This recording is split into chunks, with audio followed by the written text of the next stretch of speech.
रामनगर के गांव में टुनटुनी चिड़िया रहा करती थी। उसकी एक बेटी भी थी जिसका नाम टुन्नी था। टुनटुनी चिड़िया अपनी बेटी से बहुत ही प्यार करती थी। टुन्नी की एक सहेली भी थी जिसका नाम लूसी कबूतरी था। टुन्नी चिड़िया और लूसी कबूतरी बहुत ही हंसी खुशी से रहा करते थे।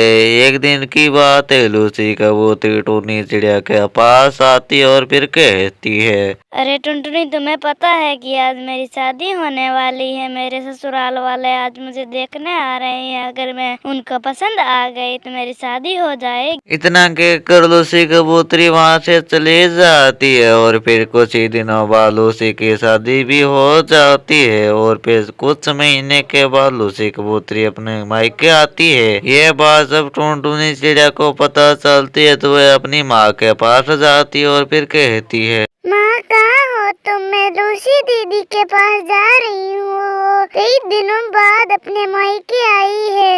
मैं जल्दी घर आ जाऊंगी। ठीक है माँ, मैं अब जा रही हूँ। टुनटुनी चिड़िया इतना कहकर लूसी कबूतरी के घर चली जाती है। फिर लूसी कबूतरी के घर पहुंचकर टुनटुनी चिड़िया कहती है, अरे लूसी कहाँ हो तुम? देखो मैं मिलने आई हूँ। तुम मैं यहाँ रूम में हूँ, तुम अंदर ही आ जाओ। और फिर टुनटुनी चिड़िया लूसी कबूतरी के कमरे में जाती है। अरे लूसी, तुम कैसी हो? तुम तो ससुराल जाकर वाकई में बदल गई हो। तुमको मायके की यादें नहीं आती है? तभी टुनटुनी चिड़िया की नजर लूसी कबूतरी के जख्मों पर जाती है। ये क्या हुआ? तुमको चोट कैसे लगी? तुम ठीक तो हो ना? टुनटुनी चिड़िया की ये बातें सुनकर लूसी कबूतरी फूट फूट कर रोने लग जाती है। क्या बताऊं तुम्हें? ये चोट मेरे पति ने और मेरी सास ने दी है। जरा भी देर हो जाते हैं तो वो मुझको पीटने लग जाते हैं। अरे अरे, तुम्हारे ससुराल वाले तो बहुत जालिम है। तुम मुझसे कुछ कहती नहीं हो क्या?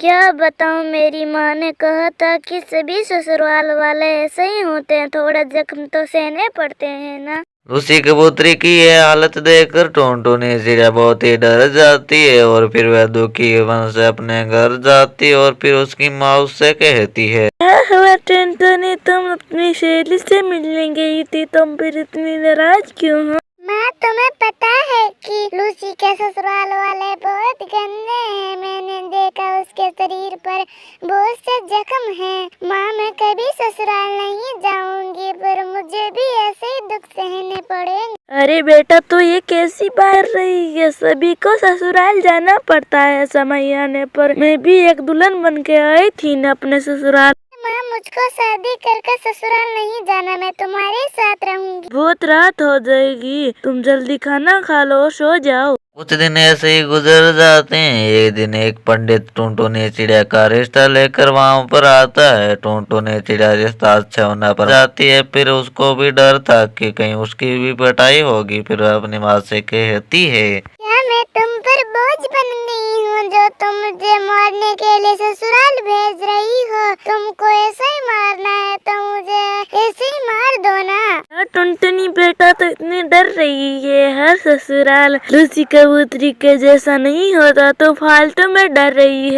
टुनी चिड़िया के लाख कहने पर भी टुनटुनी चिड़िया नहीं मान रही थी। तो फिर एक दिन बंटी कबूतर और फिर बबली कबूतरी वहां पर आते हैं और फिर टुनटुनी चिड़िया को समझाने की कोशिश करते हैं। बेटा, मैं तुम्हें अपनी बेटी की तरह रखूंगी। मेरी कोई बेटी नहीं है। मैं तुमको बहू नहीं, बेटी बना के रखूंगी और तुमको कोई तकलीफ नहीं होगी और तुम ससुराल नहीं मायका भूल जाओगी। और मैंने मेरे बेटे को भी बहुत अच्छी शिक्षा दी है। वो तुम्हारे कभी ऊंची आवाज में बात नहीं करेगा। अपनी सास के समझाने पर टुनटुनी चिड़िया मान जाती है और फिर धाम धाम से उसकी शादी उस बंटी कबूतर से हो जाती है। फिर टुनटुनी चिड़िया अपने ससुराल में खुशी खुशी रहने लग जाती है।